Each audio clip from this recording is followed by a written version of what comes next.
if I could call the meeting to order. It is the regular meeting of the Uplift Board, Tuesday, August 30th, 4:35.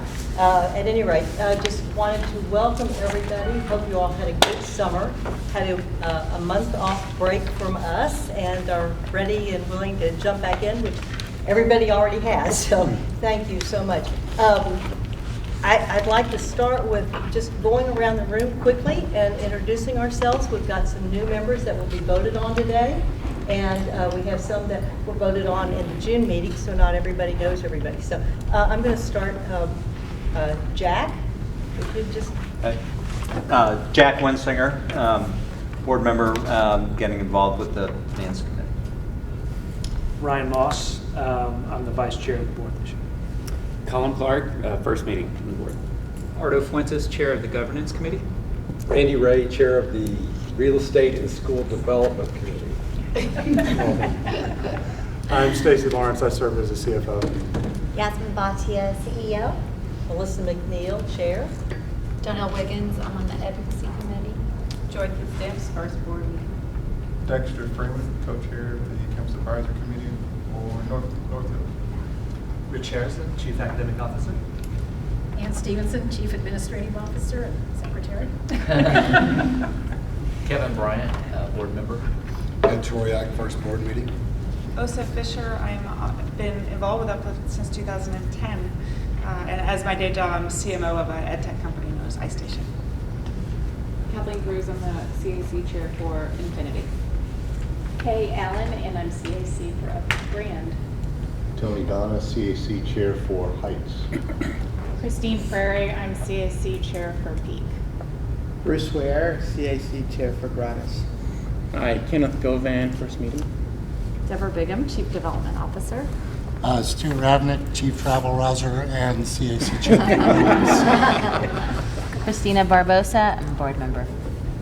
I'm going to flip over here. I'm Josh Terry. I'm late and I'm a board member. Sorry. All right, you can sit with us, Josh. And, Gerald Barber, golf, introduction. and one of our favorite guests to have. Thank you for being here again. I'm going to start over here. Anisha. Sure, Anisha Srinivasan, Finance Director. Bessie Adams, Senior Director of Accounting. Diana Meyer, Senior Director of Human Resources. Maya Baker, Senior Director of Curriculum. Michael Giles on the Governance Committee. Carrie Carter, Audit Committee, Governance Committee. And let's see, Kathy just walked in. Hi, I'm Kathy Estrada. I'm on the board chair of Fort Worth. Great. Don. And Don. Hi. Introduce yourself. Dawn Mann. We really know the Lakewood. This is what happens when you walk in a few minutes. Well, I can see that we're going to have to expand our table next meeting. That's excellent to have so many board meetings, members and guests, and we appreciate everybody's attendance. As we kick off this new year, see if we can squeeze everybody in. There may be some space over here between a couple guys. We've had a great start of the school year, and I think we've got something to show. Yeah, we put this together for our staff. It's just a little slideshow on the first day of school. So in images, you can see what it looks like.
see lots of smiling faces across the network, and we had a really strong start to the school year. We asked our parents to post their pictures on our Facebook page, and that's always been really fun the last 2 years to see them sharing their family images of heading off to their first day at our schools. We know why we do what we do, so it's terrific. If we could turn to the agenda, please. We have on the consent agenda minutes from the previous meeting, June 28th, were mailed out, separately emailed out, and we need a motion to approve, please. I move we approve. Second, anyone? Second.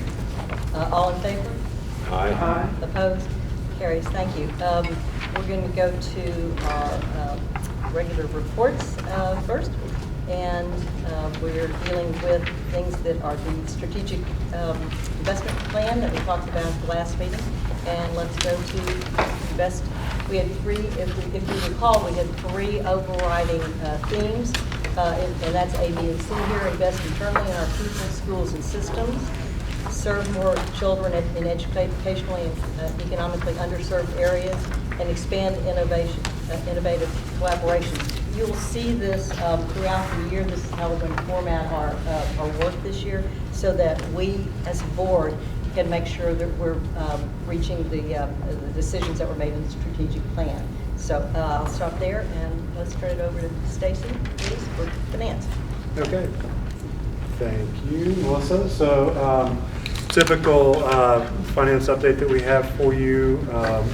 For those of you who are familiar with it, for those who are new, we'll just orient you to kind of what we typically send out and what we'll review at every meeting with special additional slides thrown in from time to time. We'll start with our finance dashboard. So we have sort of 4 key measures that we like to keep everyone oriented towards. The top 2, enrollment and attendance, are really the drivers of our state funding. And so we think those are very important to keep an eye on from a finance perspective. Those 2, along with cash and liquidity on the bottom left, expense management on the bottom right, are the bottom 2 are geared to give you guys a sense of where we are headed as it relates to 2 important bond covenants. Number 1, we have a 60 days cash on hand covenant that is measured as of June 30th of every year. There's also a liquidity covenant that, in addition to cash, we get to sort of factor in the receivable that we have from the state at every June 30th, in addition to any federal receivables that are outstanding. But the liquidity covenant is one that, like, we're always going to be in less of a challenge to meet than will be the cash covenant. The bottom right, our expense management helps give you a sense of if revenue is shaping up and we're hitting our expenses, then we should also feel in good shape about hitting our debt service coverage ratio, which is the other key bond covenant that we want the board informed on. So with that orientation to the dashboard slide for anybody who's new. Enrollment and attendance. We've got updated numbers in here for you from what we sent out in the pre-read. You'll see enrollment. We got that yellow because we are short, although closer and within more striking distance of the budgeted enrollment number than we were in what we sent out to you the other day. We're 59 scholars short at this point, and working to fill that. We'll give you a little more context on that on another slide. And then attendance is above, is at 97.8, above the 96.5 attendance that we have budgeted for the full year. This is a year-to-date average, both in enrollment and attendance. Josh, you gave us a piece of feedback that I think we'll take into account for our next meeting, where we will sort of move this to a projected, where we think the full year is going to land versus the budget in both enrollment and attendance cases. The cash forecast right now, we're forecasting at June 17, so that's the critical measurement date for us, of being at 69 days cash on hand, well above our covenant of 60. I guess well is a relative term, but in any case, our expense right now, we don't have any reason to forecast anything other than our budget at this point. Any questions on the dashboard slide? I'm going to walk through some of the enrollment numbers in a little more detail so we can maybe address those. So on the cash and liquidity, have you, that's just using kind of budgeted revenues? Yes, where we're at right now. And that's a good point. On this forecast, or on the dashboard slide, in addition to the couple of slides later in the deck on cash, we have not yet adjusted anything to factor in where we think state revenues especially might end up given where enrollment is right now, nor have we changed anything on the expense side to reflect any changes that we might want to make there. And We'll hit. you'll, as we go along throughout the year, though, that will start to get factored. Absolutely. Yep. So just on a daily basis to sort of see where we're at, you can see with mapping enrollment on the left-hand side here, and attendance rate is mapped on the right-hand side of the page in the goldish, yellowish color. Blue is our enrollment number, steadily inching up towards that 15,669 budgeted number. This is pretty similar start to the year as we saw last year, with a lot of measures put in place to be sort of at or above the attendance number at the start of the year. We still started the year a little bit low. We've been fighting our way upwards toward the budget these first few weeks. If we look at sort of the budget gap on a, what we call it, a division basis, so primary, middle, or high, or pre-K, we still have a challenge in pre-K and really sort of at high schools, and in particular a handful of high schools where we're trying to fill the gap. And I'm sorry I don't have a hard copy in your deck, an updated number, but if you want to jot these down, it's really high school. Even though we're slightly over just a handful in primary, we've identified 48 additional spots in primary that we feel we have a pretty high confidence level of hitting over the next week or two. There are about 20 spots in middle school that we have a lower but still a pretty decent level of confidence of hitting there. So another 68 that we think we could hit over the next couple of weeks. And we have an active plan with our director of enrollment and every campus operations and academic leader know the numbers that we're trying to go after. And then we have our campus enrollment coordinators that are actually doing the calling. And so we have an active plan working against all of those gaps. There are some gaps still at the high school level that are just going to be harder to hit. And so any ads at high school will kind of be a net upside from where we're at. We will continue to work those in select cases where we're looking at 10th and 11th graders, where we typically might not take those, but on a case by case and kind of with MD review, we are taking some additional 10th and 11th graders. 9th graders are really the kind of biggest challenge for us at this stage of the game. So we will factor in Jack next time where by the September board meeting, where enrollment thinks where that would project us for the year, and factor in what sort of gap that could cause. On sort of the high side right now, if we were to do some rough math, we could be a few hundred, 400 to 500 scholars short. We get up to our budgeted number and just stop there, and we add the normal attrition throughout the year, which is roughly 3%. That would be 450-ish scholars on an ADA basis, closer to 400, $8,600 per ADA on a budget. That could leave us if that was a full year number, that would leave us $4 million short. That attrition, though, sort of happens pretty steadily over the course of the year. So you would think that $4 million is closer to 2, sort of half the year, or half that number. I think that's sort of the maximum revenue risk that we're facing at this point, would be closer to $2 million. Then if you look at sort of our salaries and benefits budget, like where is there upside to then offset the revenue gap? The revenue gap could be offset if we look at our salaries and benefits, $101 million budget that you adopted in June. We assume a vacancy rate in that budget of 3.25%, so that of all the positions we have in the budget at any given time, we're always trying to staff 3.25% of them. And as you saw on the position inventory slide, we are at 6% vacancy right now of all our positions.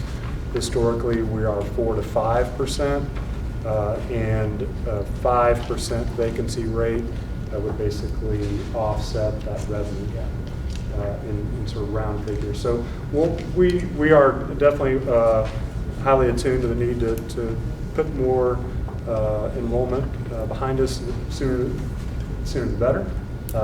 And we have sort of a sense of where this could impact us from a bottom line. Right now, it looks like it could be a wash, but we're going to fine tune that, Jack, to your point.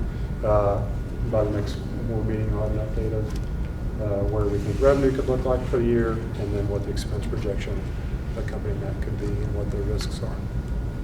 Each campus has a goal of 103% of enrollment because we want to basically start the year strong. So that way, as there is scholar attrition that happens on a campus, you don't have to feel the pressure to repopulate because you're already still staying above budget. So now, as we're getting closer into that hitting budget number, we'll still be working with our enrollment staff of exceeding it, again, to give ourselves that start of the year cushion.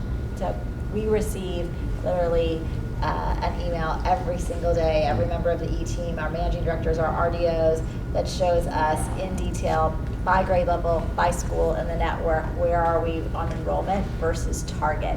So that way we have a strong pulse of what grade levels, which schools are the most in need.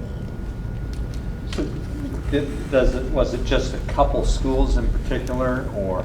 There are a couple of schools, definitely. Yeah, at Uplift Grand, we're really struggling to fill our 8th and 9th grade spots. There's a big gap there. Infinity and Summit High School and Hampton High School. 9th graders especially kind of is a common theme for us. Not really sure why that's the case, but that's just kind of the way it's shaking out this year. As 9th grade was that hard year to fill.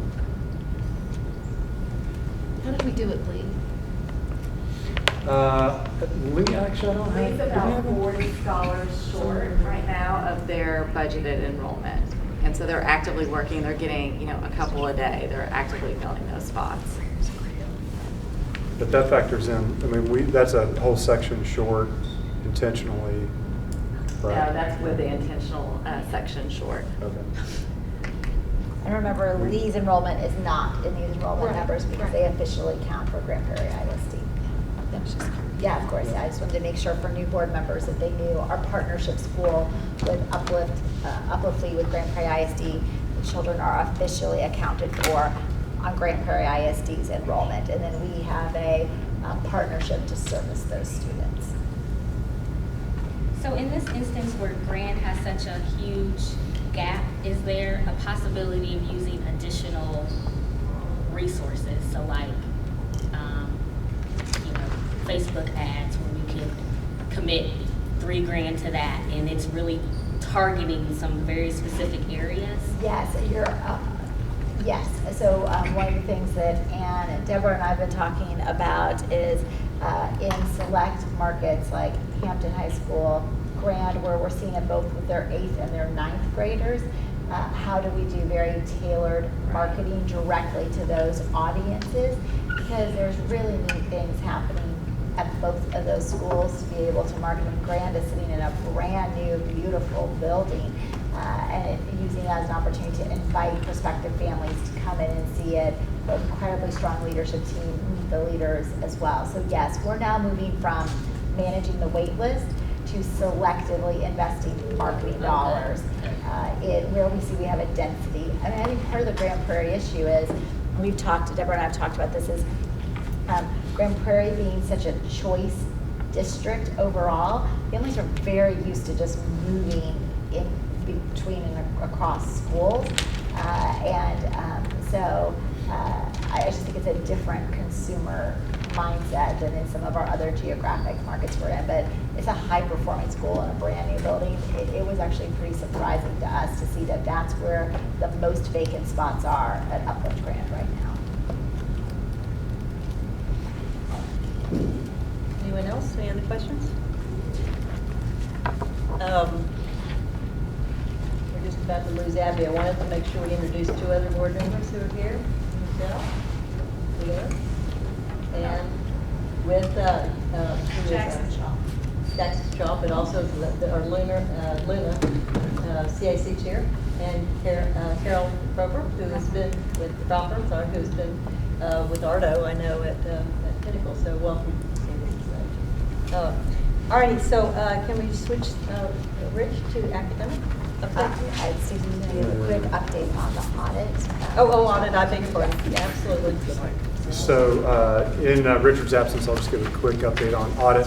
We are through the interim field work where they did sort of their interim testing in addition to looking at our federal programs. They tested our child nutrition and federal special education program again this year.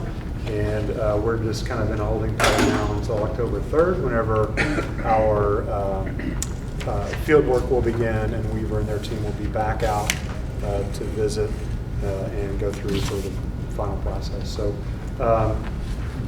we'll have an update for you, sort of how field work went at the October board meeting.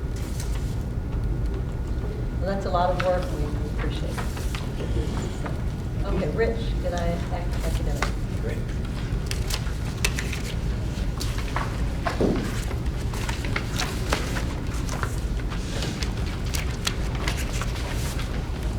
So, how's everyone doing? Great. So, just going to the executive summary, we had an incredible kickoff to the start of the school year. Our first day of school on August 9th with two new schools, Uplift Pinnacle Middle School, as well as Uplift Grand High School, the school that we're trying to add a few more students to. Just a great kickoff to the school year. I want to just highlight a couple of our big strengths to the start of the year. I think there was just a great consensus when we had our last senior leadership team meeting with all of our managing directors, regional directors of operations, and our central team. It was a very smooth start to the year with just the readiness at the school levels to take on this new school year.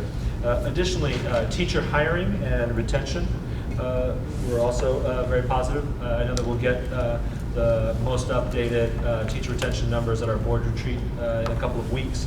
But just incredibly positive to start the year at 99 point something teachers filled.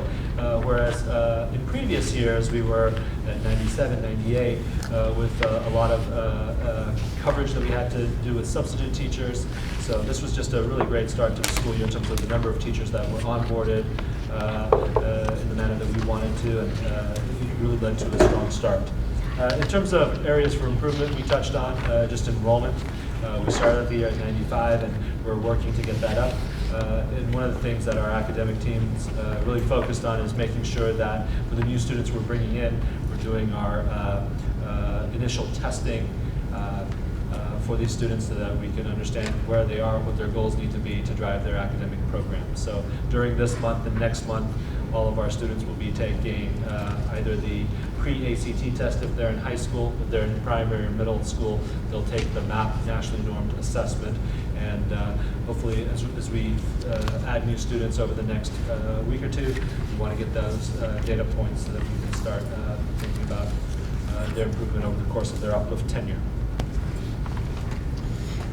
On the next page, just a couple of highlights for our teacher base. We added 286 new hires, teachers, and we increased our number. Last year we had just under 30 TFA core members. we've increased that to 54. And we hope that over the next few years, we'll keep that number between 55 and 60 over the next few years. And you may have seen the newspaper article, I think it was a couple of days ago, around urban teachers. This number is incorrect. There are 89 urban teachers in the Dallas Metroplex, but 54 of the 89 are housed at Uplift schools. So for those of you who don't know about urban teachers, it's a group that we've been working with over the last 18 months.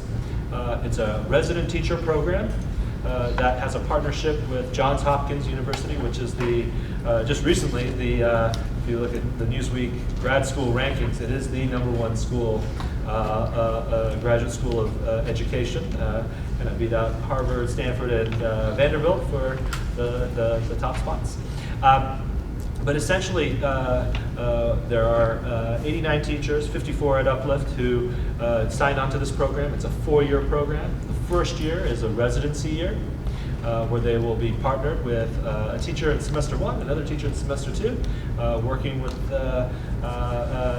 our students and our teachers, our exemplar teachers, and then they duck out of work a little bit early, around 2, 3 o'clock, so they can get to their grad school courses that they're taking.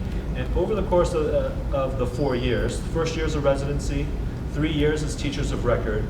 In the first 3 years, they'll get their certification as well as their master's degree from Johns Hopkins in curriculum instruction, as well as an endorsement in special education. So we feel that this is going to be an incredible pipeline for us. We were hoping for 75 residents, but just with just the timeline of getting authorized by the state to be an education program provider within the state, we're hoping that next year we'll get to our planned number of 75 resident teachers each year.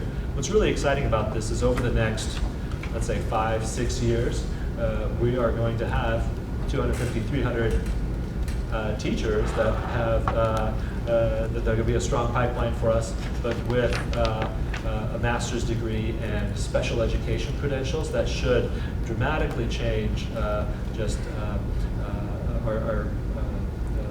our teacher base in terms of its strength. So very excited about that. Just a quick question, on the 286 new hires, how many of those are effectively year 0 teachers when you come straight out of school versus have some of that taken out of the classroom? That's a great question. I think we can probably put that in the... That's in the human capital detailed update you'll have Okay. at the retreat. Okay. If you'll have the full tenure of all the staff there. And Rich, as far as the urban teacher fellows, I know there was a budget associated with that, so because we didn't reach that 75, how does that affect the budget? Yeah, so I think there's definitely been kind of how we schedule, how we kind of plan for the financing of this, and Nisha, if you want to kind of add to this as well. Essentially, there are what are supplemental funding streams per campus that they can use for, let's say, interventionists or additional teachers. And one of the things that we worked on is finding a way to subsidize that so that it encourages schools to pick up 2 to 3 resident teachers that they can incubate in their schools with the intention of them taking on teacher roles after their residency year.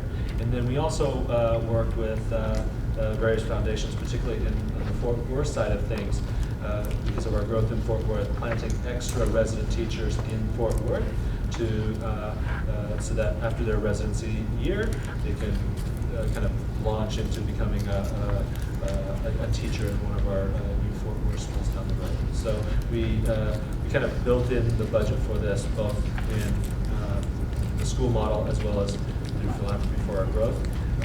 Because of our change in numbers, we kind of knew that going into this, so our schools kind of plan accordingly in terms of the number this year. And I guess the funding streams would then be used for other supplemental positions or supplemental programs that they wanted to run at their schools. And we were able to adjust for the first payment that was due to urban teachers in July.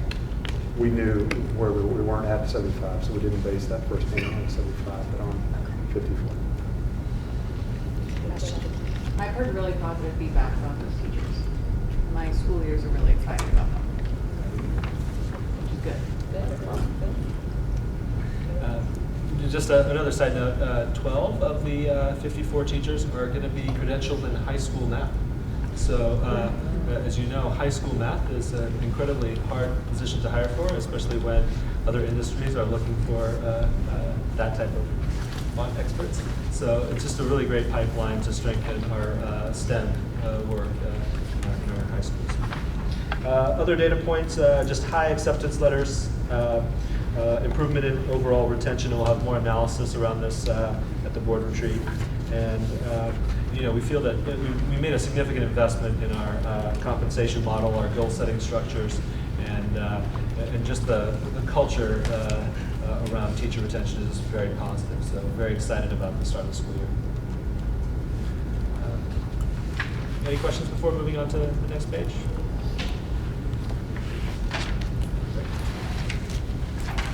So this is the time of year where we get our rolled up results from our STAR assessments that we took in the spring to find out whether our schools met the criteria at the state level.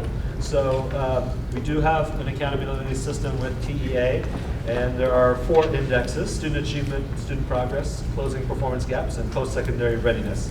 And if you recall, last year we had 5 schools that were IR, improvement required schools. And last year, that was Mighty, K-10, Uplift Meridian, Uplift Pinnacle, Hampton Primary, and Uplift Heights Middle School. And this year, we got our report back. We have 2 schools that are IR, but we think after an appeals process, we'll just have 1. So it's great that we are cutting down on a number of improvement required schools. So Uplift Mighty and Pinnacle and Uplift Hampton Primary they exceeded the state criteria. We're really proud of the work that our school leaders and our managing directors put in terms of making sure they were over that hump and are formally out of the IR status. We found that Meridian and Uplift Heights are going to be on IR going into this school year. However, with Heights Middle School, I think you may have read about some of the challenges that the state had in terms of executing their state assessment. And when we looked at the data of some of the individual constructed response scores, these are scores where students write essays or paragraph responses that are graded by ETS, and they have graders, and usually each written product is rated twice. We found a discrepancy in a number of students where one reviewer gave it a score here and another gave it a score here. So we had a good 20 or 30 tests that we just asked for a rescore. So we got that rescore data back, and it appears that through this appeals process we'll get Uplift Heights out of IR, and we'll be focusing on Uplift Meridian as our lone IR school. We'll keep you updated on that. Really thankful for Maya Baker, who is our Senior Director of Curriculum, who is taking on a couple of schools as part of her responsibilities, one of which is Uplift Meridian, and she is working closely with that school leadership team to make sure that it's off to a strong start and addresses some of the gaps at that school. Any questions on our IR status and kind of state accountability? Awesome. And then the last bit is just a... Oh, yes. Can you go back one? Yes. In regards to the support with NIMSY and TI Foundation for AP scores, does that also include the financial incentive for some APs like you have at the ISD schools? I don't know if all the board members actually know what that means. Yeah, so we'd love to talk about this last point. Before we go to the kind of the AP performance over the last few years, just the loan data point that we have to share that we got late July were our AP scores. AP scores have traditionally been a challenge for Uplift, and about 6-8 months ago, we did reach out to the TI Foundation and to NIMSY to see if we could partner with them, and we did get a grant from them. really to improve our math, science, and English AP scores. So one of the things that we decided through this grant is that they would focus their support for Uplift Williams and Uplift Luna. All of our Dallas-based high schools applied for the grant, but 2 out of our 5 received the grant, Luna and Williams.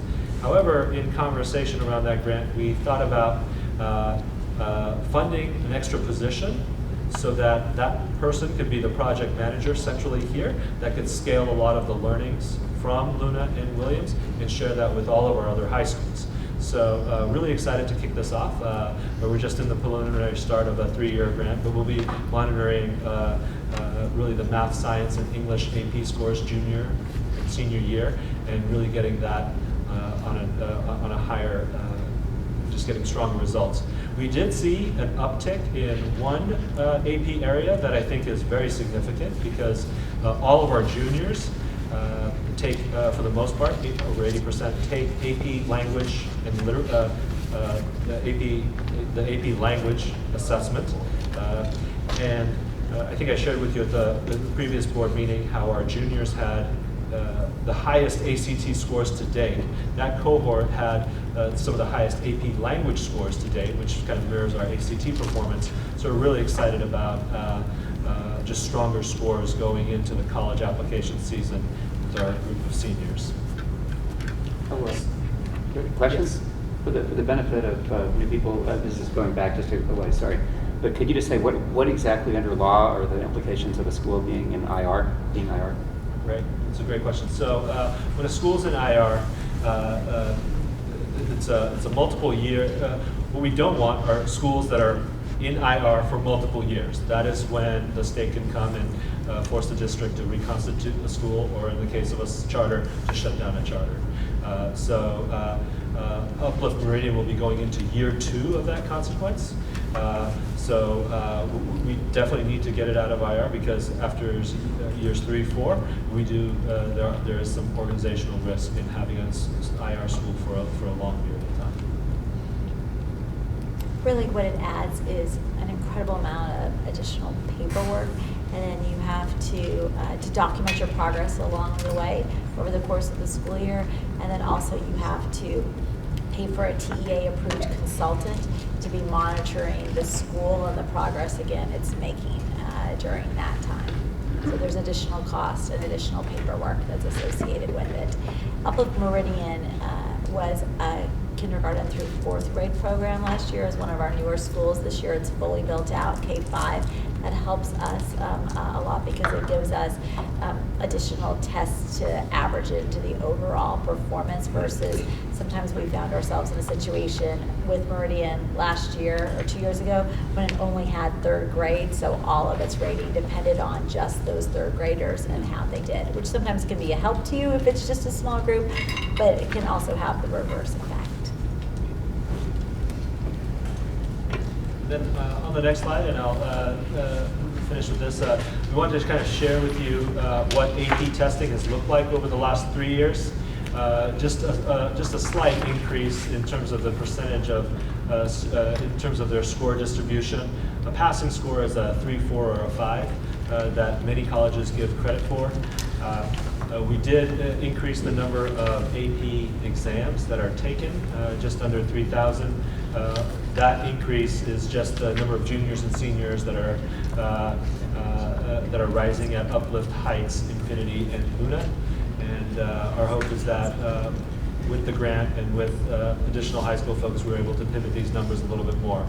We do feel that with just our increased ACT scores over the last few years, we'll be able to pivot and position our students for stronger access to passing scores on our APs over the next year. Great. So one of our strategic themes is around impactful collaborations, and obviously you know our collaborative partnership with Grand Prairie ISD. Over the past 6 months, we've launched an additional partnership that we are a part of called the Principal Impact Collaborative. Collectively, 5 districts came together as a steering committee and leadership team to address a common challenge of how do you provide appropriate professional development and learning experiences to highly experienced principals, those who've had 3 or more years of experience, and you're no longer teaching them the fundamentals of being a school leader, but really inspiring and engaging them in the next level of their work and their own kind of vision around this. And so we kicked off with a summer institute this past summer. We have 13 principals participating from 5 school districts. And those school districts are DISD, Uplift, Fort Worth ISD, Grand Prairie ISD, and Irving ISD. And really the premise of this program is to provide these principals with, we partnered with SMU's Innovation Lab on design thinking skills and how to apply that to a common challenge. So these principals are in small groups, cross-district schools, where they face a similar challenge, and they are getting trained on design thinking through that process. And then they will get project management support as they launch these pilots over the next 2 years on their campuses, while having a peer group to be able to bounce ideas along the way. And so we are very fortunate, as you see on the left, to have some of our participating districts and partners, Commit and Teaching Trust, both have members on our steering committee. And then you can see some of the funders who are really excited about this work. And what one foundation actually said to me is, you know, Yasmin, like, this is what we were waiting for, was when Uplift was at a scale where you could continue to drive these collaborative efforts. So Uplift is the fiduciary for this organization. We're the fiscal agent, so we receive all of the donor funds, and we have a full-time staff member who runs this program. But again, it is a collaborative program, and it is really guided and directed by the steering committee, which has representatives from every district, and our additional 2 community partners, Teaching Trust and Commit. This is just a slide that was in your pre-read to show some of the organizations that have been contributing towards this program. Really, our program goals are to provide a unique professional learning environment for these principals, to provide networking for them. Many of them are networked inside their own district, but don't have peers across districts. So it's a really nice way for them to get to know other principals in a really small group, purposeful setting. Empowering them, again, they shaped the idea that they wanted to tackle. It wasn't a professional development they went to where a set of ideas was trying to be influenced or pushed on them. They were able to self-identify what they wanted to work on. And then recognition, really just honoring them as experienced principals and creating really unique experiences. For example, their September session, so they meet monthly for a day and a half each, and their session in September is at the ballpark in Arlington, and their meetings are taking place in some of the executive offices and conference rooms that overlook the field, and then they've gotten tickets for them and a guest to go to the game afterwards, and so we really tried to build in special things in addition to the training to just help them know how much we honor these experienced principals along the way.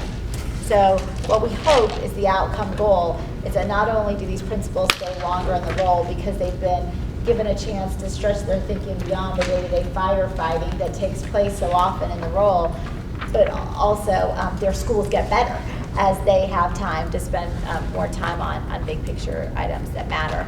So just to look at our cohort across the 5 districts, we have 10 primary principals, 1 middle school and 2 high school. We have a heavier female-oriented class, and we're really proud of the diversity of our class as well. So we have several leaders of color that are part of the cohort. Just in terms of wondering who was selected to get into the cohort, we did not do an open process for applications. Our committee members worked with their superintendents and their senior leadership at their district, and all of these principals were nominated for the program. So it was who do you really want to make sure you don't lose and who you think this program would be beneficial for.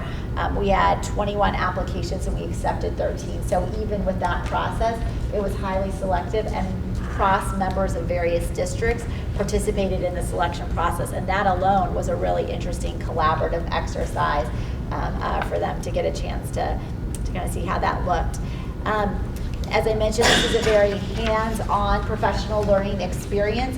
Basically, they are learning concepts, particularly around the design cycle. They are getting an opportunity to practice them, but they're practicing them in the context of the project that they are trying to do for their campus. And then they are getting project management and coaching support along the way. And so really where we are right now, this first semester, is learning design thinking and fleshing out a pilot that will run second semester on their campuses. And just lastly, in terms of the themes they're working on, you can see these cross-district teams that we have. And we have 4 principals from Uplift who are included. So some of you Campus Advisory Council chairs will notice some of your school leaders here. One group is working on, with older students, how do you increase their self-advocacy for their own learning or things they want to be passionate to take ownership on in their campus.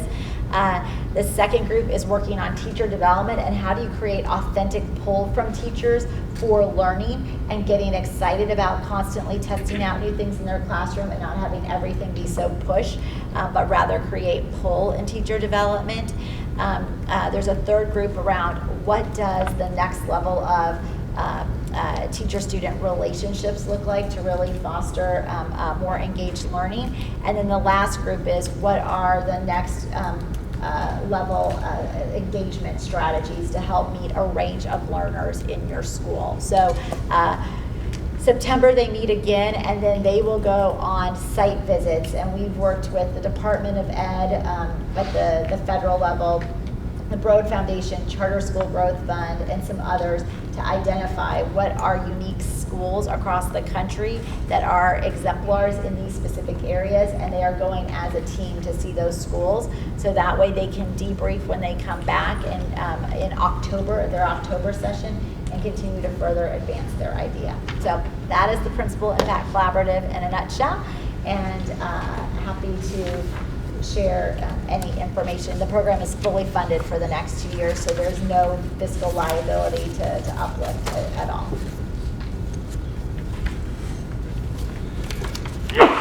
Questions? What's their expected time commitment? It was 1 week this summer, and then during the school year, once a month, a day and a half. It starts Thursday afternoon and has a social component, a dinner Thursday night, and then all day Friday, ending at 4 p.m.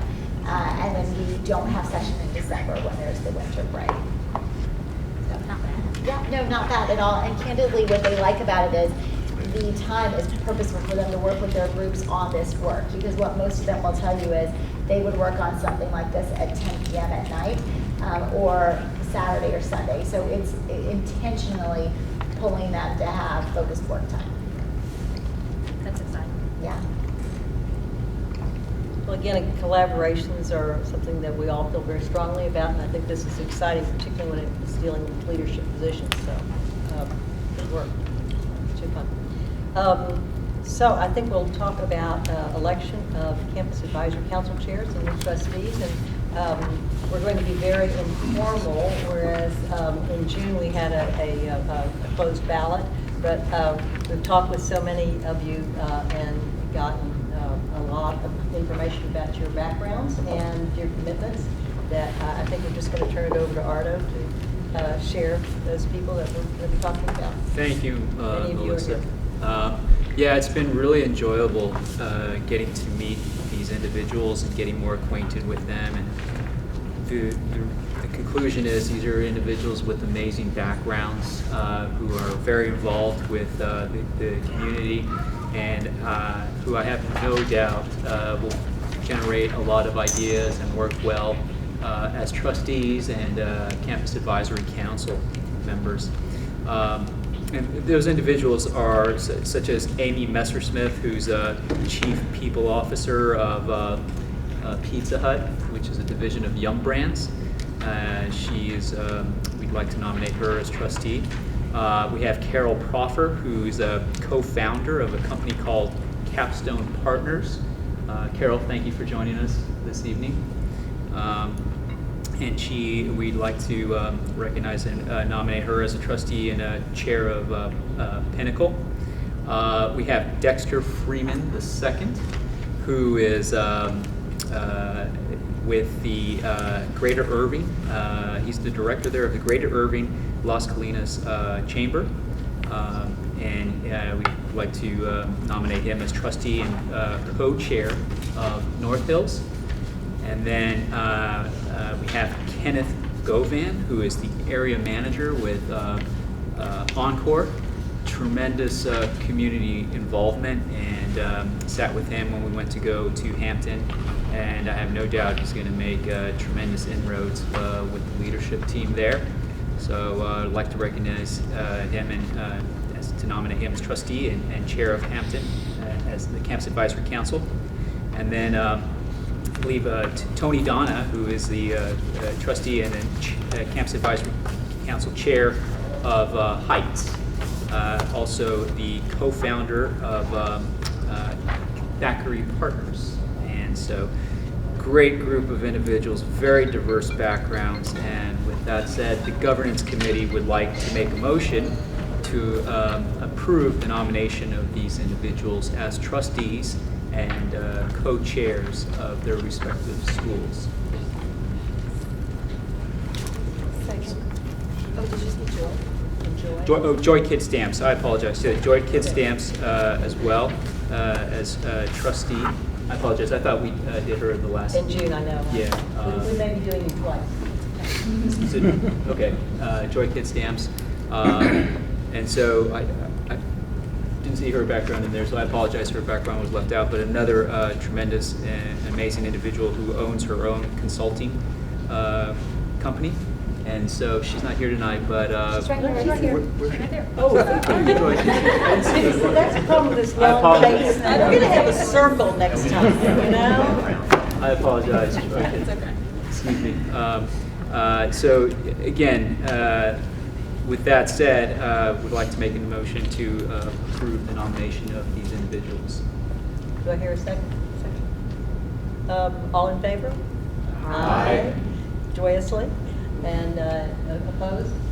Silence. I love it. Thank you all very much. We are very, very, very excited with all the leadership that we have coming on, besides all the leadership we've had over the past. So I think we'll switch quickly to any other governance items that you might have. Yes, thank you, Melissa. There are some things I'd like to just point out. On September 1st, we're having our orientation.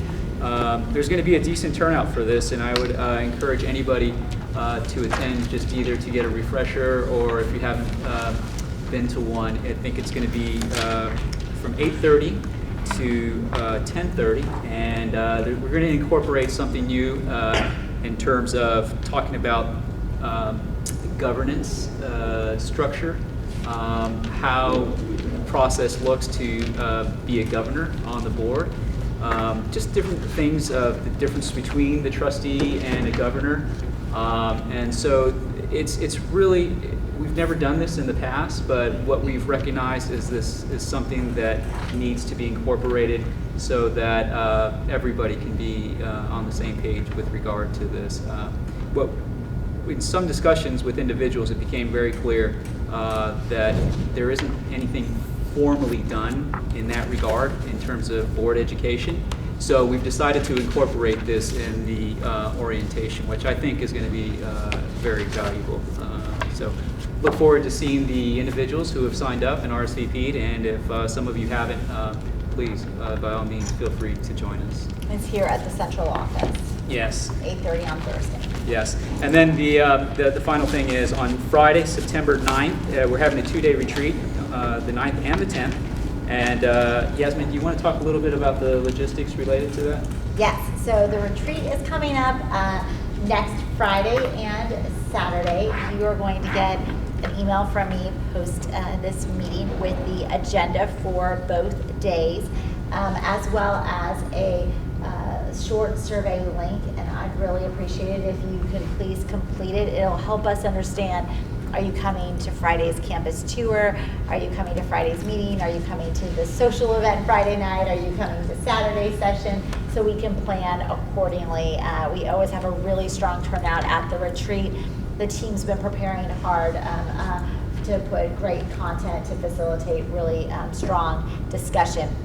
On Friday, we will start, like we did the past couple of years, at 11 a.m. with an optional school tour.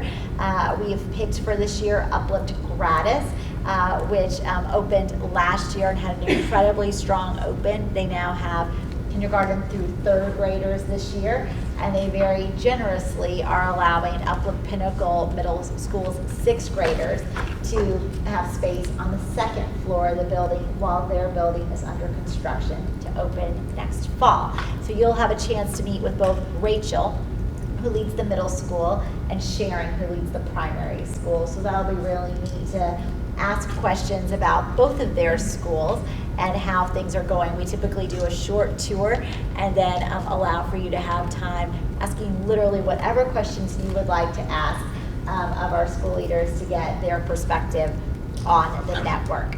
Our formal meeting will then start at noon, and we will have lunch available. We will also have coffee available during your break. So Stephen's going to do a Starbucks run.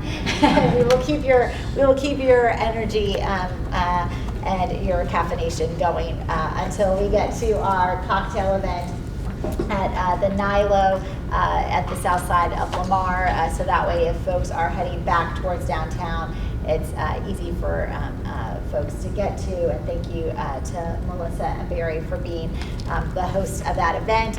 We will then start Saturday at 9 a.m. and we'll go 9 a.m. to noon. Again, coffee and breakfast will be provided. The Saturday session will be here at the central office. It will not be on a campus. Again, this is on your retreat agenda that you will be receiving this evening. You will get a pre-read with 3 components to it. The human capital update, the academic update, as well as we're doing a Campus Advisory Council brainstorm session. So we surveyed Campus Advisory Council members and campus directors on how did the first year go of this experience, and we have an hour dedicated to talking about those survey results, which have lots of positive things to it, and what's the continued refinement to make the model even stronger. So that's a portion of the retreat, and you'll get those 3 components as a pre-read. We also will have some guests at the retreat, external guests, just as a heads up. We will have 2 members of the Charter School Growth Fund who will be present, Eric and Robert. Eric Chan has been the partner over our relationship and investment in Uplift from the Growth Fund for the past couple of years. We are up for renewal of funding in October, so they will have just spent 2 days with us helping prepare for the pitch to their board in mid-October for the next round of investment to support our strategic investment plan. They will be with us all day on Friday.